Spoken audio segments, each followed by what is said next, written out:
Sir, आज का हमारा टॉपिक है चैलेंजेस जो कि हम फेस करते हैं डेली लाइफ में। तो ये चॉइसेस के फॉर्म में आते हैं और उनको छोड़ के बड़े चैलेंजेस पे कैसे फोकस करें वो हो नहीं पाता, कई चीज़ें स्टार्ट ही नहीं हो पाती। सो एज़ ही सेड कि चॉइसेस के फॉर्म में हमारे पास चैलेंजेस आते हैं। तो चॉइसेस हमेशा इस तरीके से नहीं होती कि चूज़ व्हाट यू वांट। वो करेज, वो चैलेंज सिर्फ इतना नहीं है, वो इतना भी है कि जो अदर साइड आपके पास ऑप्शन है, जो आपके पास अपॉर्चुनिटी कॉस्ट है दूसरी, उसको भी जाने देना। It's like a challenge only कि आप एक चीज़ को चूज़ करो और दूसरी चीज़ को जाने दो। तो हम उस चीज़ से ही आगे नहीं बढ़ पाते, हम उधर कन्फ्यूज रह जाते हैं कि I want to do this but I can't let it go, क्योंकि ये बहुत बड़ा मतलब रिस्क होगा मेरे लिए। एक ये चीज़ भी बहुत करेज मांगती है। तो और सर हम लॉन्ग टर्म विजन पे इतना ज़्यादा फोकस हमारा नहीं रहता, क्योंकि शॉर्ट टर्म्स में ना बहुत सारे चैलेंजेस आ जाते हैं। तो हमारा जो फोकस होता है वो लॉन्ग टर्म से थोड़ा हट जाता है कि, और हमें लगता है कि ये मेरे को टेक्निकल लग रहा है या मेरे से नहीं हो रहा बिल्कुल भी, तो मैं कैसे करूँगा, क्योंकि अभी मेरे पास इतना ज़्यादा अमाउंट भी नहीं है कि मैं डेलीगेट कर पाऊँ उसे। और फिर मैं उसको कैसे करूँ, क्योंकि मेरे को टेक्निकल लग रहा है, मेरा इंटरेस्ट नहीं आ रहा। तो अगर मैं बिना इंटरेस्ट के काम करूँगा तो वो एवरेज काम होगा। तो अगर मेरे को लॉन्ग टर्म में मान लो इंडिया का बेस्ट बिजनेस बनाना है अपनी फील्ड में, तो मैं वो कैसे वो कर पाऊंगा, वो चैलेंजेस, वो करेज कहाँ से लाऊंगा? पहले इसको डिफाइन करते हैं प्रॉपर्ली कि जब आप चैलेंजेस वर्ड यूज कर रहे हो तो आप क्या कहना चाह रहे हो। What is a challenge? Short term पे बहुत ज़्यादा प्लेजर्स में इंडल्ज हो जाते हैं कि चलना एक यूट्यूब वीडियो और देख लेता हूँ, उससे क्या हो जाएगा। और फिर हम जो हमारा काम होता है वो प्रोक्रेस्टिनेट होता जाता है, और फिर हम कहते हैं चल यार छोड़, कल करूँगा। चैलेंजेस का इतना भी रहता है कि हम लोग जो अपॉर्चुनिटी कॉस्ट है, चैलेंजेस जो भी, हमारे रिस्क एपेटाइट भी डिपेंड करता है। जैसे एक साइड हम जानते हैं कि I want to do this, but हमें पता है कि अगर वो दूसरी चीज़ छोड़ेंगे तो उधर सक्सेस रेट हमारा ज़्यादा है, सक्सेस प्रोबेबिलिटी भी ज़्यादा है, बट इधर सक्सेस प्रोबेबिलिटी कम है, लेकिन this is something of my interest. तो वो एक करेज और वो एक चैलेंज उधर रिस्क एपेटाइट के साथ भी जुड़ जाता है कि आप कितना रिस्क उठा सकते हो, किस तरीके से उठाएं, कैसे अपने रिस्क एपेटाइट को बढ़ाएं। रिस्क एपेटाइट इंक्रीज करने की जरूरत नहीं है, रिस्क को मिनिमाइज करने की जरूरत है। तो अब सवाल उठता है रिस्क मिनिमाइज कैसे होता है। जो भी आप करना चाहते हो उसमें पहले आप ये देखो कि कौन कौन से लोग हैं दुनिया के अलग अलग कोनों में जो उस तरह का कुछ कर रहे हैं और वो अच्छा पैसा कमा रहे हैं। अच्छा मतलब जो आप करना चाहते हो उससे भी बहुत अच्छा कमा रहे हैं। तो क्या उस मॉडल को आप समझ सकते हो? मतलब होना यह चाहिए कि अगर आप कोई भी और काम करना चाह रहे हो जो कि ट्रेडिशनल पाथ से हट करके है, उस चैलेंज की आप बात कर रहे हो, राइट? कि एक है ट्राइड एंड टेस्टेड पाथ, उससे हट करके अगर मैं कुछ करना चाहता हूं तो वहां पे चैलेंज है, वहां पे रिस्क है। तो मैं अपने रिस्क एपेटाइट को कैसे बढ़ाऊं? तो रिस्क एपेटाइट को नहीं बढ़ाना है, क्योंकि रिस्क एपेटाइट को बढ़ाने का मतलब क्या है कि आप एक मिडिल क्लास बैकग्राउंड से हो, आपकी कैपेसिटी है मान लो 5 लाख रुपए रिस्क लेने की, आपने 10 लाख रुपए का रिस्क लिया, बैंक से भी लोन ले लिया, ये ले लिया, वो ले लिया। ये सब सही तरीके नहीं है लाइफ में आगे बढ़ने के, क्योंकि ये सब थियोरेटिकली सुनने में बड़ा अच्छा लगेगा। जब ऐसे कुछ लोगों की कहानियां सुनोगे ना, देखो उसने रिस्क लिया, आज देखो कहां पर है, बट ऐसे लाखों में एक होते हैं। हमें उनको अपना आइडल नहीं बनाना है। हमें दिमाग ये लगाना है कि जो मेरा सक्सेस होने की प्रोबेबिलिटी है वो ऑलमोस्ट 100% हो। तो अब ये कैसे होता है, रिस्क मिनिमाइज कैसे होता है? क्योंकि अगर रिस्क मिनिमाइज हो गया तो अब चैलेंज लेना भी वर्थ हो गया, वरना चैलेंज लेना ही वर्थ नहीं है। अगर मैं आपको एक लॉटरी की टिकट देता हूं और बोलता हूं कि इसमें जीतने की पॉसिबिलिटी ये है और रिस्क की पॉसिबिलिटी ये है, तो आप कितने एक्साइटेड हो जाओगे? क्या बहुत एक्साइटेड हो जाओगे? फिर आप क्या करोगे? अपना ध्यान इधर उधर लगाओगे। एक तो आपका ध्यान उस लॉटरी में से हट गया, क्योंकि आपको पता है कि वो लॉटरी की टिकट है, वो लगने के चांसेस ही बहुत कम है, उसमें रिस्क ज्यादा है और जीतने की पॉसिबिलिटी बहुत कम है लेकिन बहुत कम है, लेकिन जीत गए तो लाइफ बन जाएगी। तो ऐसे हम जीते हैं, एक्सट्रीम में जीते हैं। या तो एकदम ही कुछ ऐसा सोचने लग जाते हैं अपने माइंड में, ये हो जाएगा, फिर ये हो जाएगा, फिर ये हो जाएगा, फिर ये हो जाएगा, जबकि हमको भी अंदर से पता है कि वो लॉटरी की टिकट है। ये जो आपकी दो प्रॉब्लम्स है ना, दो दिखने में लग रही है लेकिन दो नहीं है, एक ही है ये प्रॉब्लम। एक है कि आप अपने आप को डिस्ट्रैक्ट कर रहे हो, ये एक चैलेंज हो गया, राइट? अपना जो गोल है उस पर फोकस नहीं करते, इधर उधर भटक जाते हो। उसके पीछे की जड़ क्या है वो मैं अभी आपको बताता हूं। और एक है कि कुछ बड़ा आप सोच ही नहीं पाते हो, या सोचते भी हो तो उस पर टिक नहीं पाते हो, छोटे मोटे में उलझ करके रह जाते हो। ये दो प्रॉब्लम दिख रही है ना, इसकी जड़ एक ही है। वो जड़ क्या है कि वो जो बड़ा आप सोच रहे हो वो सिर्फ एक विश है, वो सिर्फ एक ड्रीम है जिसका कोई बेसिस नहीं है, हवाई महल है। अगर मैं आपसे पूछूं कि उसको अचीव करने का प्लान है आपके पास में, जहां पे सक्सेसफुल होने की पॉसिबिलिटी ऑलमोस्ट 100% हो, और वो प्लान आप अपने घर वालों को बता सको, आपको खुद को भी क्लियर हो, not on the basis of जो आपको लग रहा है कि ऐसा होना चाहिए या ऐसा होगा, ऑन द बेसिस ऑफ जो हो चुका है, उसी को तो मैप बोलते हैं। मैप उसके बेस पे बनता है जो हो चुका है, जो है, वो नहीं जो होने वाला है। उसके बेस पे मैप थोड़ी होता है, वो मैप भी इमेजिनरी हो गया। क्या आप समझ पा रहे हो मैं क्या कह रहा हूं? सर आई फील कि जब हम सोचते हैं कि I want to do this, ये रोड नोट टेकन है, एकदम से बहुत बड़ी चीज़ है, लेकिन वो चीज़ सोचने से पहले हमें क्लियर होना चाहिए कि अगर मुझे ये चीज़ करनी है तो मेरा प्रोसेस क्या होगा। उसके लिए वी कैन एक्सप्लोर। हम देख सकते हैं ऐसे लोगों को जिन्होंने सिमिलर फील्ड में कुछ किया है। एग्जैक्ट हम उन्हें कॉपी ना करें, बट कहीं ना कहीं एक आइडिया लगता है कि हाँ दूसरे उन्होंने ये गलतियाँ की, शायद मुझे ये नहीं करनी चाहिए, इस साइड से जाना चाहिए। तो एक प्रोसेस जब बनाएंगे तो हमें खुद भी पता चलेगा कि हाँ इधर रिस्क अब कम होता जा रहा है, ये चीज़ें हट गई, जो मेरे को ये लग रहा था कि यार ये इशू आ सकता है, फेलियर हो सकता है इधर, तो वो चीज़ें हम खुद ही एलिमिनेट कर देंगे। तो एक स्ट्रेट प्रोसेस हो जो आप दूसरों के साथ साथ खुद को बता सको कि हाँ ये चीज़ है, उसके बाद हमें वो चैलेंज इतना बड़ा नहीं लगता, हमें लगता है कि हाँ it can happen. Not it can happen, it will happen, and it is not road not taken. देखो ये जो टर्म्स हम यूज करते हैं ना, वहीं पे जाकर के हम फंस जाते हैं, क्योंकि द मोमेंट यू से it is road not taken, that is very risky. आप यहां से कहीं जा रहे हो, आप कौन सी रोड पे जाना पसंद करोगे? रोड विच इज टेकन और road which is not taken? Which is taken. The road which is taken. So why are you saying that road is not taken? That road is taken, but not in your family or in your friend circle. वो आपको पता नहीं है कि वो लोग कौन है जिन्होंने वो रोड ली, और ये भी नहीं पता है कि उस रोड पे चल करके उनका क्या हुआ, या ये कह लो उस रोड पे चल करके जो सक्सेसफुल हुए उनके बारे में आपको कुछ नहीं पता है कि उन्होंने क्या चैलेंजेस फेस किए, कैसे किया, क्या किया। अगर वो सब आपको पता लग जाए तब तो ये रोड टेकन हो गई, रोड नॉट टेकन तो है ही नहीं। तो रोड नॉट टेकन से पहले आ जाओ रोड टेकन पे, फिर आ जाओ कि किसी भी तरीके से ये जो रिस्क है और ये कैन हैपन है, it must become will happen. कि आपको इतना कॉन्फिडेंस होना चाहिए कि ये तो होगा ही। क्यों? क्योंकि ये हुआ है पास्ट में, इस तरीके से उन्होंने ये किया और ये हुआ, तो मेरे को बेस्ड अपॉन माई कैपेबिलिटी मेरे को ये कॉन्फिडेंस है कि आई कैन डू इट। ये कोई बहुत मुश्किल तो है नहीं। तो आसान बनाना है मुश्किल को, मुश्किल नहीं बनाना है। सवाल ये मत पूछो कि कैसे मैं एक मुश्किल से मुश्किल गोल को अचीव करूं। सवाल ये पूछो कि कैसे मैं अपनी लाइफ के मुश्किल से मुश्किल गोल को पहले आसान बना दूं। उसका रास्ता मेरे माइंड में बिल्कुल क्लियर हो, पेपर पे बिल्कुल क्लियर हो, कोई अगर मेरे से पूछता है तो मेरे को बिल्कुल क्लियर हो, और वो इस बेसिस पे ना हो क्लियर कि मुझे लगता है कि ऐसा होना चाहिए। वो इस बेसिस पे होना चाहिए कि ये रही केस स्टडी, और ऐसी एक केस स्टडी नहीं है, ऐसी ये 10 केस स्टडीज है। उन्होंने एग्जैक्टली यही किया जो मैं कर रहा हूं, और कॉपी करने में भी कोई बुराई नहीं है, बट नकल के लिए अकल चाहिए। कोई एथलीट है जो कि वर्ल्ड क्लास है, उसने ओलंपिक में गोल्ड मेडल लिया है, तो उसने एक प्रोसेस को फॉलो किया है। तो अगर आप भी उस प्रोसेस को कॉपी कर रहे हो तो उसमें बुराई क्या है? अगर आप स्टेप बाय स्टेप समझते हो और आपके माइंड में बिल्कुल क्लियर हो जाता है कि ये होने की पॉसिबिलिटी बहुत ज्यादा है, इसका रास्ता भी मुझे पता है, मतलब मुझे ये भी पता है व्हाट टू डू, मुझे ये भी पता है हाउ टू डू, अब it's just a matter of time कि 1-2 साल लगेंगे वो होने में। तो अब छोटी मोटी चीजों की तरफ जो आप डिस्ट्रैक्ट होते हो या खुद को डिस्ट्रैक्ट करते हो, वो नहीं कर पाओगे। ये कहना गलत होगा कि आप डिस्ट्रैक्ट होते हो, आप डिस्ट्रैक्ट करते हो खुद को। क्यों करते हो? क्योंकि कोई बड़ा विजन नहीं है ना माइंड में। विजन किसे कहते हैं और विश क्या होती है, उन दोनों में जमीन आसमान का फर्क है।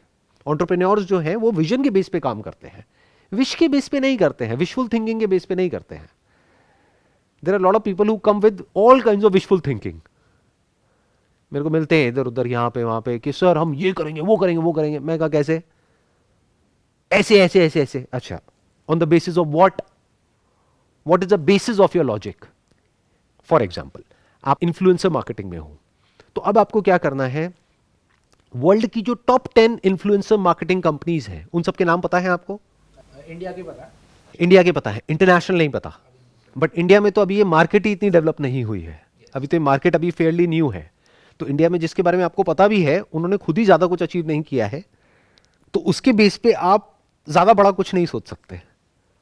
और प्लस वो जो इंडिया में जिनके बारे में आपको पता है वो ऑलरेडी इंडिया में लीडर्स हैं।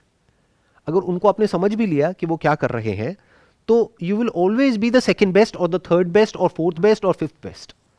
If you want to be the best, तो पहले आपको गैप को आइडेंटिफाई करना होगा.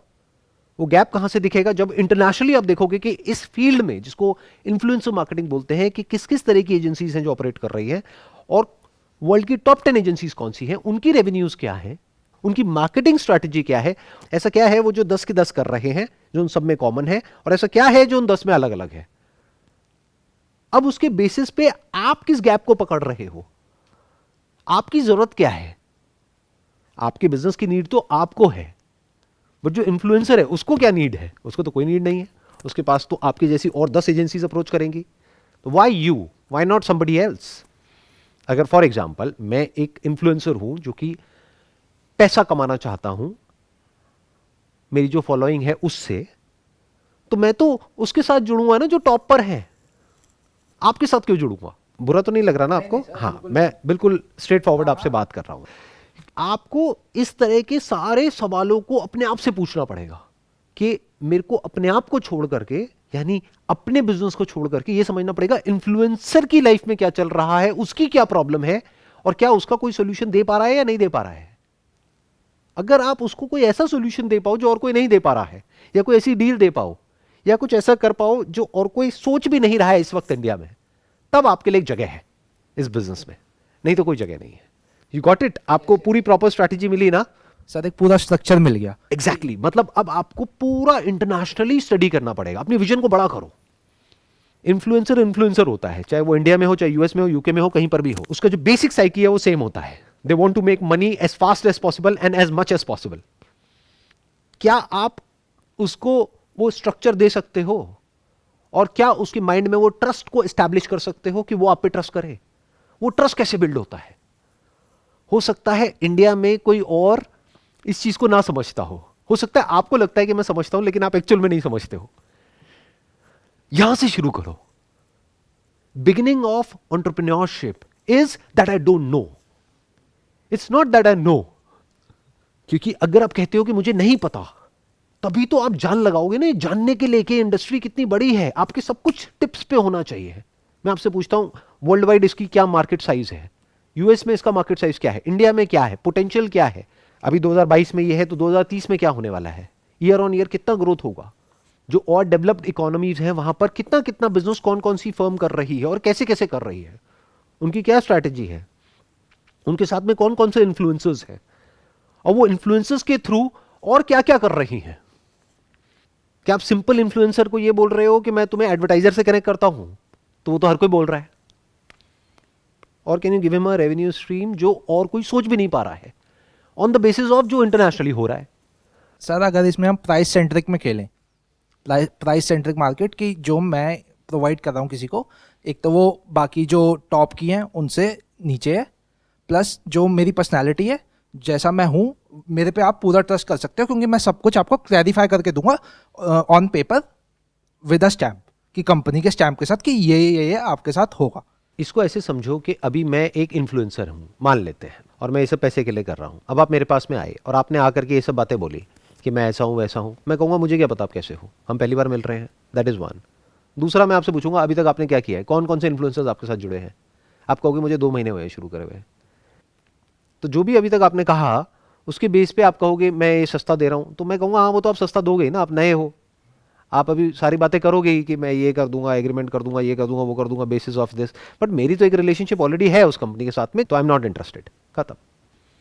अब क्या करोगे? फंस गए ना. ऐसे जवाब पाने से अच्छा है कि पहले ही आप इस पूरे स्ट्रक्चर को इमेजिन कर लो कि ऐसा कुछ होने वाला है. तो क्या होगा, आपको इधर उधर की बात ही नहीं करोगे. आप वो बात नहीं करोगे जो कि आपके पॉइंट ऑफ व्यू से अच्छी है, अब वो बात करोगे जो मेरे पॉइंट ऑफ व्यू से अच्छी है. इसको बोलते हैं फीचर्स एंड बेनिफिट्स. मतलब एक सेल्समैन आएगा आपके दरवाजे पे, घंटी बजाएगा, ये हमारा प्रोडक्ट है, बहुत अच्छा है, ये है, वो है, वो है, मैं बहुत अच्छा हूं, मैं ये मैं मेरा प्रोडक्ट सस्ता है, सस्ता है, सस्ता है, सस्ता है, सस्ता है. सब यही तो कर रहे हैं, तो आप भी तो यही कर रहे हो. ये हो गया फीचर्स. बेनिफिट क्या होता है? सामने वाले की साइकी को समझा कि वो जो बायर है उसको क्या चाहिए. इस प्रोडक्ट के अंदर 10 फीचर्स हैं जो कमाल के हैं, बट हो सकता है उसमें से 9 में उसका कोई इंटरेस्ट नहीं है.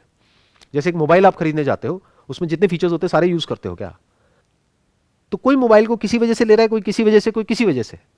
हो सकता है एक आदमी गया मोबाइल शॉप पे मोबाइल खरीदने के लिए, जिसकी एज है 60 साल, उसको एक मोबाइल ऐसा चाहिए जो बहुत आसान हो यूज करना, और वो दुकानदार आकर के बोल रहा है सर इसमें देखो ये फीचर्स है, ये फीचर्स है, वो बाहर निकल जाएगा, कहेगा भैया मेरे को नहीं समझ आ रहा। तो वो फीचर्स उसके लिए नेगेटिव है, उस कस्टमर के लिए उसको फीचर्स नहीं चाहिए, उसको फीचर्स कम चाहिए। तो उसको क्या बोलना पड़ेगा, सर हमारे पास ये वाले मोबाइल्स हैं बट ये तो बहुत कॉम्प्लिकेटेड है ऑपरेट करना। उसको समझ जाना है बात करके ही, आपको सर कैसा मोबाइल चाहिए, क्या चाहिए, आपका बेसिक यूज क्या रहता है। आपने वो समझा और फिर समझ करके उस कस्टमर को बोला सर हमारे पास इतने सारे मोबाइल्स हैं बट उसमें से सबसे बेस्ट आपके लिए ये है क्योंकि ये सबसे आसान है यूज करना, और आपकी एज ग्रुप में जितने भी कस्टमर्स हैं हमारे पास में उन सब ने ये मोबाइल लिया है और सारे बहुत खुश हैं। इसको बोलते हैं बेनिफिट। तो अगर आप एक इन्फ्लुएंसर मार्केटिंग कंपनी हो तो what are your benefits, what is your USP, unique selling proposition. सामने वाले की बात को बिल्कुल समझ जाना और उस हिसाब से फिर उसको एक स्ट्रक्चर प्लान करके देना कि आपको ये चाहिए, तो इससे अगर ये वाले इन्फ्लुएंसर्स या ये वाले आप लोगे तो उससे आपकी सेल्स भी बढ़ेंगी और इन्फ्लुएंसर्स का पोर्टफोलियो भी बढ़ेगा। इस सबसे पहले इंटरनेशनली स्टडी करना। ये जो स्टडी आप कर रहे हो ये पढ़ाई है, ये एजुकेशन है। बट हमारे माइंड में एजुकेशन का मतलब क्या है, जो डिग्री मिल गई, डिप्लोमा मिल गया, वो एजुकेशन है। क्योंकि इंडिया में लोग एजुकेशन का मतलब यही समझते हैं। उसके बाहर तो लोगों को लगता है एक बार मेरे को डिग्री मिल गई, अब एजुकेशन की क्या जरूरत है, अब तो मेरे नाम के आगे ये लग गया है, नाउ आई नो एवरीथिंग। अरे नहीं, education is a life long process. तो क्या आपके पास में एजुकेशन है इस इंडस्ट्री की? इन्फ्लुएंसर मार्केटिंग के ऊपर हजारों बुक्स हैं, उसमें से कितनी पढ़ी है? क्या इन्फ्लुएंसर मार्केटिंग के बारे में A to Z सब कुछ जानते हो आप? ये कोई भी इंसान ऐसा आकर के आपके सामने बैठ जाए जो कि इस फील्ड में टॉप पर बैठा है वर्ल्ड के किसी और पार्ट पे, मान लो न्यूयॉर्क से आता है, तो क्या उसके सामने बैठ करके आप उसकी लैंग्वेज में उसके साथ में बात कर सकते हो? या 5 मिनट में वो समझ जाएगा अभी तो आप एमेच्योर हो और मैं एक प्रो हूं। आज जो हमारी फील्ड है जिसमें मैं हूं, उस फील्ड में आई एम अ प्रो। आज से नहीं, जब हमने लॉन्च भी नहीं किया था तब से मुझे A to Z सब कुछ पता था। कहां कहां पे कौन कौन सी डील हुई है, किस किस ईयर में हुई है, कितने कितने की हुई है, कौन कौन सी कंपनीज हैं जो ऑपरेट कर रही है, उनके क्या क्या रेवेन्यूज है, क्या क्या प्रॉफिट मार्जिन है, क्या क्या बिजनेस मॉडल्स हैं, उन सब में अलग अलग क्या है, उनके फाउंडर्स कौन है, उन फाउंडर्स का बैकग्राउंड क्या है। उसके बेस पे मैंने एक बिजनेस मॉडल बनाया। तो मुझे डे 1 से पता था कि इसमें रिस्क 0 है। बट जिनको ये सब नहीं पता था, यानी कि मेरे फैमिली मेंबर्स, मेरे फ्रेंड्स या हमारे एम्प्लॉइज, उन सब के लिए इम्प्रैक्टिकल था, इम्पॉसिबल था। तो इम्प्रैक्टिकल को प्रैक्टिकल कैसे बनाते हैं? इम्प्रैक्टिकल क्या होता है, प्रैक्टिकल क्या होता है? जो डेटा के बेस पे प्लान बनता है वो प्रैक्टिकल है, और जो इमेजिनेशन के बेस पे बनता है वो इम्प्रैक्टिकल है। तो एक्चुअल में उनको लग रहा था वो प्रैक्टिकल है, मैं इम्प्रैक्टिकल हूं, जबकि वो इम्प्रैक्टिकल थे, मैं प्रैक्टिकल था। क्योंकि मेरे पास में डेटा था, उनके पास में डेटा नहीं था। तो डेटा ना होने की वजह से, इंफॉर्मेशन ना होने की वजह से वो डर रहे थे, मेरे अंदर कोई डर नहीं था। तो कॉन्फिडेंस कहां से आता है? नॉलेज से। नॉलेज से, that too right knowledge, right information, right understanding. जितना वो होता चला जाता है, रिस्क कम होता चला जाता है। मुझे एग्जैक्टली पता था कि क्या होने वाला है, तभी इतना बड़ा स्टेप उठा लिया कि एक चलता हुआ बिजनेस रातों रात बंद कर दिया। मैंने कहा अब सारी एनर्जीज यहां पे लगाएंगे, क्योंकि मुझे पता है अभी ये बिजनेस छोटा है, बट आने वाले 5 साल बाद ये उससे 100 गुना बड़ा हो जाएगा। एक गैप नजर आ रहा था साफ साफ, सारा फोकस उस छोटे से गैप के ऊपर, बस खत्म। उसके बाद भी पॉसिबिलिटी थी कि बाय चांस 1% ये ना हो। उसके बाद ये पॉसिबिलिटी नहीं थी कि ये ना हो, ये पॉसिबिलिटी थी कि मेरी कई फील्ड्स में एक्सपर्टीज नहीं थी। जैसे टेक मेरा बैकग्राउंड नहीं था, और हमारा पूरा बिजनेस टेक बेस्ड है। तो प्रॉब्लम क्या हुई कि मैंने इस बिजनेस के एक एस्पेक्ट को तो समझ लिया internationally, that is photography, art, images, वो तो समझ गया, बट टेक के बारे में मेरे को नॉलेज नहीं थी। उसकी वजह से बिजनेस फेल हो गया लॉन्च करने के बाद में 6 महीने बाद। क्यों? क्योंकि वेबसाइट ही नहीं चलती थी। वेबसाइट नहीं चलेगी तो बिकेगा कैसे? तो प्रॉब्लम थी। वो प्रॉब्लम क्या थी? टेक, जो मैंने फोर्स ही नहीं करी थी, बट मेरे माइंड में कभी भी ये नहीं आया कि ये हो नहीं सकता। इसको ऐसे कह सकते हैं कि मेरे माइंड में ये डाउट नहीं था कि ये गाड़ी चलेगी या नहीं चलेगी। बट हुआ क्या कि मुझे लग रहा था ये गाड़ी चल जाएगी अगर हम ये सब कुछ करेंगे, बट गाड़ी चलाई, 5 मिनट बाद गाड़ी बंद हो गई। अब क्यों बंद हो गई वो मुझे पता ही नहीं। मुझे ये नहीं पता टायर पंचर नाम की भी एक चीज होती है, और टायर पंचर को ठीक कैसे करते हैं। तो ढूंढना पड़ा ऐसे लोगों को जिनको टायर पंचर ठीक करना आता है, बट माइंड में कभी भी ये डाउट नहीं आया कि गाड़ी चलेगी या नहीं चलेगी। ये समझ आ गया था कि अच्छा ये प्रॉब्लम है जिसकी वजह से गाड़ी नहीं चल रही, बट इसको ठीक कैसे करना है वो मुझे पता नहीं, तो वो मैंने पहले खुद सीखा, तब फिर किसी नए को ढूंढा, उन्होंने 1-2 महीने लगाए और उन्होंने ठीक कर दिया पंचर, गाड़ी चलने लग गई। तो माइंड में ये डाउट नहीं आया कि गाड़ी चलेगी या नहीं चलेगी, ये तो क्लियर था कि चलेगी, क्योंकि दुनिया में सबकी चल रही तो मेरी क्यों नहीं चलेगी। तो क्यों नहीं चलेगा ये काम, give me one good reason. Sir कुछ लोग इस पे ना मतलब किस्मत पे डाल देते हैं कि भाई तेरी किस्मत नहीं चली। वो बेवकूफ होते हैं। सर इनका टॉपिक था इन्फ्लुएंसर मार्केटिंग, मेरा थोड़ा सा डिफरेंट है कि जो करना चाहता हूँ वो कर ही नहीं पा रहा हूँ, क्योंकि एक तो प्रॉब्लम फर्स्ट है कि स्टार्ट ही नहीं कर पा रहा हूँ, और दूसरा है कि उससे अर्निंग का कोई वे फिगर आउट नहीं कर पा रहा हूँ कि फाइनेंशियल कंडीशन को कैसे ठीक करूँ। इसका एक तरीका होता है कि जो बड़ा गोल होता है ना आपकी लाइफ का, जो भी करना है आपको, उसको छोटे गोल से कनेक्ट कर दो कि अभी जो भी कर रहे हो वो उसमें कैसे आपको हेल्प करेगा, ये सोचना होता है। अगर वो हेल्प करेगा तो वो काम करो, नहीं तो काम को बदल दो, छोटे काम को बदलूँ, छोटे काम को बदल दो। क्योंकि बड़ा तो जो पर्पस है वो तो डिसाइडेड है, वो तो फिक्स है, क्योंकि वो अच्छा है। अच्छा क्या होता है, बुरा क्या होता है? जो सबका बेनिफिट करता है वो अच्छा होता है, और जो किसी का नुकसान भी कर रहा है वो बुरा होता है। सबका अच्छा कैसे हो सकता है? मतलब मैं थोड़ा सोशल वर्क की बात कर रहा हूँ। सोशल, मैं समझ गया, बट सोशल वर्क जिसको आप कह रहे हो कि वो सबके लिए अच्छा होता है, बट ऐसा होता नहीं है।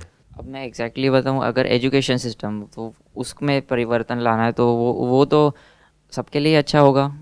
मतलब मेरा प्लान भी क्लियर नहीं है कि एजुकेशन सिस्टम को एग्जैक्टली बदलना कैसे है, जिससे कि अरे भाई साहब, बदलना क्यों है? एक मिनट आराम से समझो, स्टेप बाय स्टेप समझना, यही हमारी गड़बड़ हो जाती है। होता क्या है कि मेरी वीडियोस देख ली या मेरे ऐसे और किसी की वीडियोस देख ली तो एकदम से हमारे अंदर जोश आ गया कि मुझे ये करना है, मुझे वो करना है, मुझे इंडिया को बदलना है, मुझे एजुकेशन सिस्टम को बदलना है, मुझे इसको बदलना है, उसको बदलना है। किसी को कुछ बदलने की जरूरत नहीं है। आपको पता है क्या नीड है कि अभी आपको अगर एजुकेशन सिस्टम पसंद नहीं है तो छोड़ दो इसको। छोड़ दिया। नंबर 1। नंबर 2, इस एजुकेशन के मतलब को समझो। बोल दो समझ लिया। अभी तक नहीं समझा। नहीं समझा? मेरी वीडियोस देखी है आपने? मतलब क्या होता है एजुकेशन आपके हिसाब से? What is education? कि सही नॉलेज जो हमें करना है उसके हिसाब से नॉलेज लेना, ना कि जो सब नॉर्मली जो पढ़ाते हैं वो ही पढ़ना। तो क्या नॉलेज की कमी है आज के टाइम में? नहीं, गूगल पे सब अवेलेबल है। सब अवेलेबल है, तो नॉलेज की कमी नहीं है, इंफॉर्मेशन की कमी नहीं है। तो जिसको लेना है उसको लेने से कौन रोक रहा है? उनको सही तरह की नॉलेज बचपन से जो बेसिक लेवल से सिखाई जाए। बाद का एजुकेशन तो गूगल पे सब अवेलेबल है, लेकिन बच्चों को जैसे ढालते हैं ना, जैसे मटके को जैसे शेप देते हैं, तो वो शेप ही गलत दिया जा रहा है, उसको चेंज करना है बेसिक लेवल से। देखो ये गड़बड़ हो जाती है। हमारा फोकस लाइफ में ऐसी जगह पे चला जाता है जो आपकी रीच से, आपके कंट्रोल से बिल्कुल बाहर है, उससे बिल्कुल दूर है। अभी आपने कहा मैंने पढ़ाई को छोड़ दिया है, और फिर आप बात कर रहे हैं एजुकेशन सिस्टम को बदलने की, जो 12th तक का एजुकेशन सिस्टम है। किसी भी स्कूल में चले जाओ, किसी भी जगह पे चले जाओ, किसी भी पेरेंट्स के पास में चले जाओ, सबसे पहले आपसे पूछेंगे आपने क्या किया हुआ है। आप कहोगे मैंने तो पढ़ाई छोड़ दी, वो कहेंगे तो इस रूम को भी छोड़ दो। ध्यान से समझो आपको करना क्या है। आपने पढ़ाई छोड़ दी 12th के बाद में, तो पहले कुछ करो ना। मतलब कि एजुकेशन का जो असली मतलब है उसको पहले खुद समझो, उसको समझ करके कुछ ऐसी स्किल्स, कुछ ऐसी नॉलेज, कुछ ऐसी इंफॉर्मेशन को गैदर करो जिसके बेस पे कुछ अचीव करो लाइफ में। फिर जा करके दुनिया को बताओ कि देखो ऐसा भी कुछ पॉसिबल है। बस इतना ही तो करना है। आपने किसी का ठेका थोड़ी लेना है कि मैं इसको बदल दूंगा, मैं उसको बदल दूंगा, मैं उसको बदल दूंगा। अरे उस स्ट्रक्चर में आपको घुसने तक नहीं दिया जाएगा, क्योंकि उन पेरेंट्स के माइंड में आइडल कौन है? जो IIT से निकला है, IIM से निकला है। कोई 12th पास थोड़ी आपके जैसा और मेरे जैसा। हम लोग आइडल नहीं है। तो किसको बदलोगे आप? किस पेरेंट से जाकर के बात करोगे? समझ गए प्रॉब्लम क्या है? और इसको आपने अपना बड़ा गोल बनाया हुआ है। मैं अब आपके माइंड के अंदर घुस रहा हूं। जो अभी आप इतनी देर से बात कर रहे हो ना कि सोशल वर्क और सोसाइटी को चेंज करना है, ये आपका बड़ा गोल है। और अब आप कह रहे हो कि जो छोटे छोटे गोल्स हैं उसमें मैं उलझ करके रह गया हूं, जिसकी वजह से बड़े गोल को अचीव नहीं कर पा रहा। मैं क्या कह रहा हूं, ये जो बड़ा गोल है, बड़ा पर्पस है, इसको उठा के कचरे के डब्बे में डाल दो। आपने किसी का कोई ठेका नहीं लेना है। आपने क्या करना है, आपकी लाइफ है, अपनी लाइफ का ठेका ले लो। अपनी फैमिली से प्यार है? नहीं है या है? है। अच्छा, आप ऐसे कर रहे थे, मुझे लगा नहीं। अपनी फैमिली के लिए कुछ अच्छा करना चाहते हो? कई बार तो ऐसा दिमाग में ख्याल आया था कि मतलब दुनिया का भला करने के लिए घर छोड़ दूँ और फिर निकल जाऊँ कहीं पे, और ऐसा सब ख्याल आ रहे थे। और लेकिन फिर मैंने सोचा कि पहले अपनी कंडीशन, फाइनेंशियल कंडीशन, अपने फैमिली की कंडीशन ठीक कर दूँ, एक स्टेबल लेके, उसके बाद करूँगा जो करना है। अरे दुनिया की टेंशन छोड़ो भैया, क्यों दुनिया की इतनी टेंशन लेते हो? मेरी वीडियोस तो देखते हो लेकिन कभी समझते नहीं हो कि मैं एग्जैक्टली क्या कर रहा हूं या मेरी साइकी क्या है। ठीक है, 10-11 साल पहले मेरे एक सेमिनार में मैंने बोल दिया कि दुनिया बदलेगी क्योंकि ये भी होना आसान है, तो लोग उसी को पकड़ के बैठे हैं। अरे अब ये भी तो बोल रहा हूं कि अब मुझे समझ आ गया है, जैसे से मैच्योरिटी आई है, कि दुनिया नहीं बदलती है, दुनिया जैसी है वैसी ही रहती है। जिसको लाइफ में कुछ करना है उसके लिए बहुत नॉलेज है, बहुत इंफॉर्मेशन है, बहुत रास्ते हैं, बहुत कुछ है। जिसको नहीं करना है उसका ठेका क्यों ले रहे हो? ये हमारा पॉइंट क्लियर हुआ? आपके ऊपर से एक बैगेज हटा। दुनिया के ठेकेदार मत बनो, बहुत है दुनिया के ठेकेदार, अब और नहीं चाहिए। दुनिया का ठेका ले लेते हैं और दुनिया की भी धज्जियां उड़ाते हैं और अपनी भी धज्जियां उड़ा देते हैं। तो पहले अपनी लाइफ को सॉर्ट आउट कर लो, आपके घर में खुशियां आ जाए, थोड़ा सा आपके घर में पैसा आ जाए, सही रास्ते से सही काम करके। एजुकेशन सिस्टम अगर आपको पसंद नहीं है, आपने एजुकेशन सिस्टम को छोड़ दिया, यहां तक कोई दिक्कत नहीं है, बट जो उस एजुकेशन सिस्टम में है उनको गलत मत बोलो। अपना जो रास्ता बनाना है वो बनाओ, और वो बना करके अगर वहीं पे खुश हो जाते हो तो बहुत बढ़िया है, नहीं होते हो तो अपना शेयर करो। ये एक प्लेटफॉर्म है, ऐसे और बहुत सारे प्लेटफॉर्म्स हैं, वहां पर जाओ और जा करके बताओ कि देखो मैंने 12th के बाद में पढ़ाई को छोड़ दिया, लेकिन आज मैं उसके बावजूद भी महीने का 10 लाख रुपए कमा रहा हूं। तो अब आप एक रोल मॉडल बन गए। पहले खुद का एग्जाम्पल सेट करना पड़ेगा, ऑब्वियसली, तभी तो बोलो ना। अभी आप कह रहे हो बेकार है, वो बेकार है जहां से करोड़ों अरबों लोगों का घर चल रहा है, और जहां से लोग बर्बाद हो रहे हैं उसको आप कह रहे हो अच्छा है। पढ़ाई छोड़ के किसकी लाइफ बनती है? बहुत कम लोगों की। तो उन कम में पहले आ तो जाओ, फिर उन कम को इंस्पायर करना है ऐसा उल्टा सीधा काम करने के लिए। लेकिन मानो अगर इस रास्ते पे चल करके आप खुद ही फेल हो जाते हो, तो आपको पूरी दुनिया को फिर क्या कहना है? सच बोलना है कि भाई मैंने पढ़ाई छोड़ दी, मेरी वोट लग गई, तुम मत छोड़ना, पढ़ लो, आगे तक कुछ कर लो। जैसा भी ये सिस्टम, यहां से निकलने के बाद में नौकरी तो लग जाती है, मेरी तो नौकरी भी नहीं लग रही। मुझे बिजनेस करना है। बिजनेस करना है, दैट इज ओके। तो अगर आपका बिजनेस चल जाए तो दुनिया को बता दो कि देखो बिजनेस करने के लिए एजुकेशन सिस्टम की जरूरत नहीं है, मैंने खुद एजुकेशन ग्रैब करी और देखो मैं सक्सेसफुल हो गया। बट अगर बिजनेस में आप फेल हो जाओ तो क्या आपको हक है ये सब बातें करने का? तो फिर एक गलत एग्जाम्पल हो गया। तो पहले अपना कुछ कर लो, जो भी आप बिजनेस सोच रहे हो उसको कर लो। आपको पूरा रास्ता बता दिया है कि कैसे करना है, बट करना तो आपको ही है। बट हम सब तो अंदर से तो आलसी हैं, प्लस हमारा माइंड 1000 जगह पे भटका हुआ है। तो अगर आपका माइंड हर जगह से हट करके एक जगह पे फोकस हो जाता है, that is knowledge and information related to the field that you want to enter, that too आपको कोई गैप नजर आए। नहीं तो अगर आप कहीं ऐसी फील्ड में घुस गए जहां पे पहले ही बहुत कंपटीशन है, तो घुसने से पहले ही मैं आपको बता दूंगा फेल हो। तो पहले गैप देखना आना चाहिए, फिर उससे रिलेटेड इंफॉर्मेशन एक्वायर करना आना चाहिए, फिर उस इंफॉर्मेशन को प्रैक्टिकली अप्लाई करना है, फिर उसको अप्लाई करने के बाद में कुछ सही एक्सपीरियंसेस होंगे, कुछ गलत होंगे, उससे सीखना है। इसको रियल एजुकेशन बोलते हैं। बट पहले खुद समझ जाओ एजुकेशन क्या होती है, प्रैक्टिकल एप्लीकेशन ऑफ एजुकेशन क्या होती है, फिर उसके बाद में अगर क्रिटिसाइज करना भी है तो कर सकते हो कि एजुकेशन सिस्टम बेकार है। अभी नहीं कह सकते boss. So basically it's not कि एजुकेशन सिस्टम ख़राब है, हमें कुछ बदलने की ज़रूरत है। हमें सिर्फ इतना क्लियर होना चाहिए कि व्हाट वी वांट। मेरे को मेरी लाइफ में अगर मार्केटिंग करनी है तो मुझे वैसी एजुकेशन अपनी लाइफ में लेके आनी है, दैट्स इट। हमें चूज़ करना है बहुत सारे ऑप्शंस में से, इंस्टेड कि मैं बोलूँ कि मैं बीए कर रही हूँ और मेरे को करना मार्केटिंग है, तो वो बहुत गलत चॉइस होगी। तो चॉइस उसके अकॉर्डिंग करो, एजुकेशन सही है, हमारी चॉइसेस सही होनी चाहिए बस। बिल्कुल सही। देखो ध्यान से समझना, अब मैंने ट्राई किया बीबीए में एंटर करने का 12th के बाद में, एंट्रेंस दिया, नहीं हुआ। उसकी तैयारी भी करी थी एक इंस्टीट्यूट से, उसके बावजूद नहीं हुआ, फेल हो गया। फिर मैंने ग्रेजुएशन को तो बीच में छोड़ दिया, लेकिन उस टाइम पे एक इंस्टीट्यूट होता था, आई एम नॉट श्योर अब वो है या नहीं है, that was National Institute of Sales and Marketing. तो वहां से मैंने 1 साल का डिप्लोमा किया इन सेल्स एंड मार्केटिंग। तो उस 1 साल में जितना मैंने सीखा उसको मैं आपको वर्ड्स में एक्सप्रेस नहीं कर सकता कि ग्रुप डिस्कशन क्या होती है, प्रेजेंटेशन क्या होती है, सेल्स क्या होती है, मार्केटिंग क्या होती है। वहां के जो प्रोफेसर थे, वहां का जो एनवायरनमेंट था, वहां पे जो और जो बच्चे थे, जो हमारा पूरा ग्रुप था, बहुत कुछ सीखा 1 साल के अंदर अंदर। That was as good as MBA. उसके अलावा मैंने बहुत सारी बुक्स पढ़ी, पता नहीं कहां से कितनी कितनी तरह की इंफॉर्मेशन गैदर करी, तब जाकर के मैं लाइफ में कुछ कर पाया। उस एजुकेशन सिस्टम को बाईपास करके। आप चाहे इस एजुकेशन सिस्टम के थ्रू चलो, चाहे इसके थ्रू ना चलो, चैलेंज दोनों तरफ है। चैलेंजेस का नेचर जो है वो अलग अलग है। जो भी आप चुन रहे हो, चाहे वो एजुकेशन सिस्टम के थ्रू, चाहे इसको बाईपास करके अपना कोई रास्ता चुन रहे हो, कैसे वहां पे रिस्क को मिनिमाइज करना है, उसको आप रोड मैप कह सकते हो, वो प्लान कह सकते हो, वो बिल्कुल क्लियर होना चाहिए। जितना क्लियर होता चला जाएगा, कॉन्फिडेंस उतना बढ़ता चला जाएगा, फोकस उतना ही बढ़ता चला जाएगा। जो ट्राइड एंड टेस्टेड पाथ है, जो एजुकेशन का है, वहां पर तो वो मैप क्लियर है, बट जो ट्राइड एंड टेस्टेड पाथ नहीं है, वहां पे इतना क्लियर नहीं है, क्योंकि हमारे आसपास में ऐसा कुछ नहीं है। तो उसके लिए हमको अपने दिमाग को थोड़ा खोलना होगा, गूगल पे जाकर के इंटरनेशनली देखना होगा कि अगर मैं कुछ ऐसा सोच रहा हूं या सोच रही हूं तो उससे रिलेटेड क्या क्या हो रहा है, कैसे कैसे हो रहा है। बुक्स पढ़नी होंगी बहुत तरह तरह की। यानी self education is the right word in that case. एक हो गई एजुकेशन जो कि सिस्टम आपको दे रहा है, उसके अपने प्लस माइनस है। सेल्फ एजुकेशन है, उसके अपने प्लस माइनस है। क्योंकि ये जो लोग सेल्फ एजुकेशन के रास्ते पे चलते हैं, उनको बेवकूफ बनाने वाले भी बहुत बैठे हैं।